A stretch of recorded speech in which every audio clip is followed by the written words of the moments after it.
Hello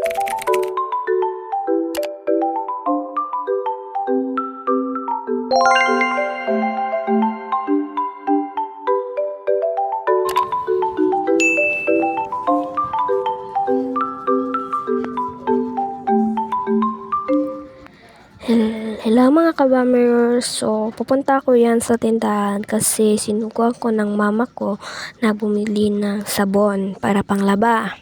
Kasi ngayon ang laba nila mama at papa. Ayan, bumibili na ako dyan, pumunta ako sa tindahan. Sinap ko muna yung video kasi bibili na ako, tas natubang ko sa camera. Hindi ko na time-lapse.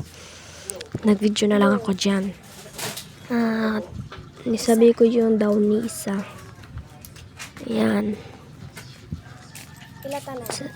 Yung nag-ihap na ako ng ilan yung bayad ko.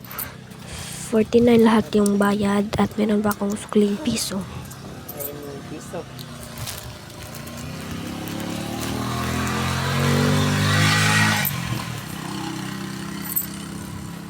Ilagay ko muna sa pulsa ng aking sinina. Kinuha ko yung sukli. Yan, pauwi na ako.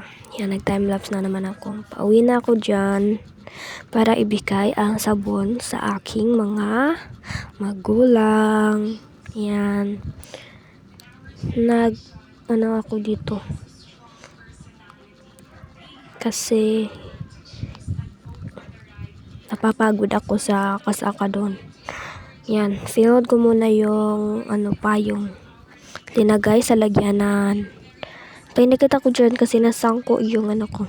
Ayan, binigay ko na sa aking mama at papa at yung kanilang sukli. At bumalik ako pumunta sa kwarto ng aking ina ko, aking ina ng aking nanay. Yun lang, bye bye.